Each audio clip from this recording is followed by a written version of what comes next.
Responsibility is a very difficult subject. দায়িত্ব পালন করা এটি একটি কঠিন বিষয়। ইজ নট ইজি সাবজেক্ট, এটা কোনো সহজ বিষয় নয়। আল্লাহ সেড, রাব্বুল আলামিন বলেন, وَرَبِّكَ لَسَأَلْنَاهُمْ أَجْمَعِينَ عَمَّا كَانُوا يَعْمَلُونَ। রাব্বুল আলামিন বলেন, আমার শাফাত অবশ্যই তাদেরকে জিজ্ঞাসা করব সেই বিষয়ে যা তারা করে। বিষ্ণু বলেন, কুল্লুকুম রাঈন ওয়া কুল্লুকুম মাসউলুন আন রায়াতি। বিষ্ণু বলেন, তোমার প্রত্যেকে দায়িত্বশীল, আর এই দায়িত্ব সম্পর্কে তোমাদের প্রত্যেকে রব্বুল আলামিন তোমাদেরকে জিজ্ঞাসা করবে, আর রব্বুল আলামিন অবশ্যই তোমাদেরকে জিজ্ঞাসা করবে। বিষ্ণু সাল্লাল্লাহু আলাইহি ওয়াসাল্লাম এই জন্য আল্লাহর কাছে হিসাব চাওয়ার জন্য, সহজ সাজার জন্য দোয়া করতেন, আল্লাহুম্মা হাসিবিনি হিসাবান ইয়াসীরা, ও আল্লাহ আমার হিসাবকে তুমি সহজ করে দাও। কারণ যারা দায়িত্বপ্রাপ্ত হবে তাদেরকে একটু যে তাদেরকে হিসাব সম্মুখীন হতে হবে। দায়িত্ব ইজ নো ইজি সাবজেক্ট, দায়িত্ব পালন করা এটি সহজ বিষয় নয়। ইজ ভেরি ডিফিকাল্ট সাবজেক্ট, একটি কঠিন বিষয়। কারণ বিষ্ণু সাল্লাল্লাহু আলাইহি ওয়াসাল্লাম বলেন, অবশ্যই দায়িত্বপ্রাপ্ত যারা তাদের অবশ্যই রব্বুল আলামিনের কাছে একটু যে তাদেরকে হিসাব দিতে হবে। যারা মেম্বার পদে যারা আছে তাদেরকে একটি ইউনিয়ন পরিষদে তাদেরকে জিজ্ঞাসা করা হবে, ও মেম্বার, তোমাকে যে দায়িত্ব দিয়েছিলাম, ক্ষমতা দিয়েছিলাম, ক্ষমতা অপব্যবহার করে কি কাজ করেছো? তোমার ইউনিয়ন পরিষদের ভিতরে মানুষ মদ খেলো কেন? জোয়ার আড্ডায় বসলো কেন? তোমার ইউনিয়ন পরিষদে মানুষ বেনামাজি হলো কেন?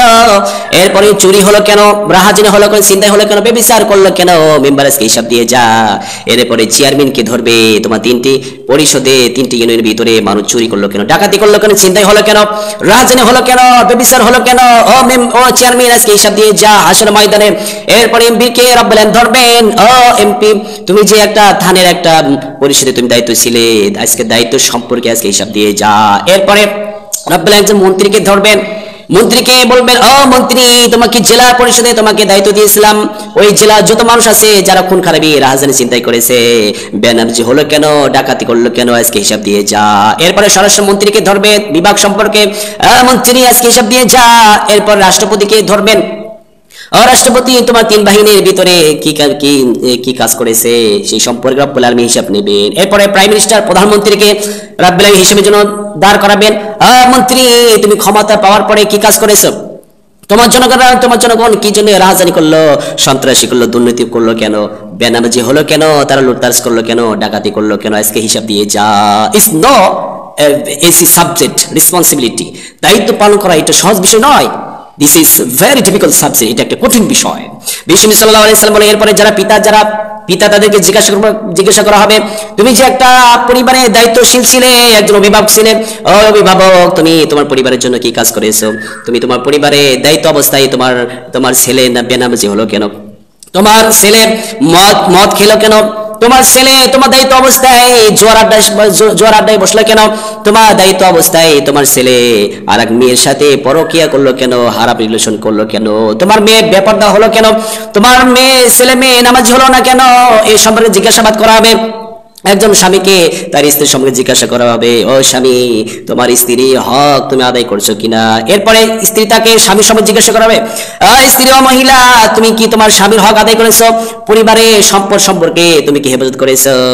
রব্বুল আলামিন অবশ্যই তাদেরকে হিসাব নেবেন। এরপরে যারা চাকর ছিল, তাদের মালিকের সঙ্গে জিজ্ঞাসা করবে, ও চাকর, তোমার মালিকের হক আদায় করছে কিনা? মালিককে আবার জিজ্ঞাসা করবে, ও মালিক, তোমার চাকরের অধিকার খণ্ড করছে কিনা? এরপরে যারা যে দায়িত্ব ছিল, ইমাম সাহেব মুসল্লিদেরকে দায়িত্ব পালন করছে কিনা, আল্লাহ তাআলা তাকে জিজ্ঞাসা করবে। সুবহানাল্লাহ। তার মানে যারা দায়িত্বপ্রাপ্ত ছিল সমাজের ভিতরে, রাষ্ট্রের ভিতরে, যারা পরিবারের ভিতরে দায়িত্ব ছিল, তাদের সম্পর্কে জিজ্ঞাসাবাদ করা হবে।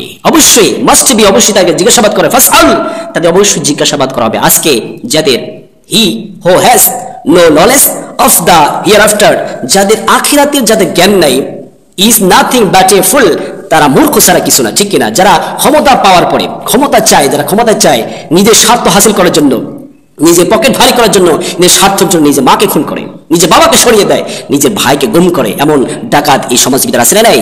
তার মানে ক্ষমতা শুধু চায় আর চায়, কিন্তু ক্ষমতা পাওয়ার পরে অবশ্যই তোমাকে আল্লাহ তাআলার কাছে in the day of judgment, কিয়ামত হাসির তোমাকে জবাবদিহি করতে হবে। এটা যে তোমাকে জবাব দিতে হবে যে তুমি তোমার ক্ষমতা অবস্থায় মানুষ ব্যভিচার করলো কেন, রাহাজানি করলো কেন, সন্ত্রাস করলো কেন, আজকে হিসাব দিয়ে যা।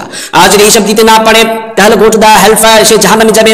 আর যদি হিসাব দিতে পারে, ফাসরি আসরাব, যে হিসাব সহজ দিতে পারবে তার জন্য গো টু দা প্যারাডাইস, সে জান্নাতে প্রবেশ করতে পারবে।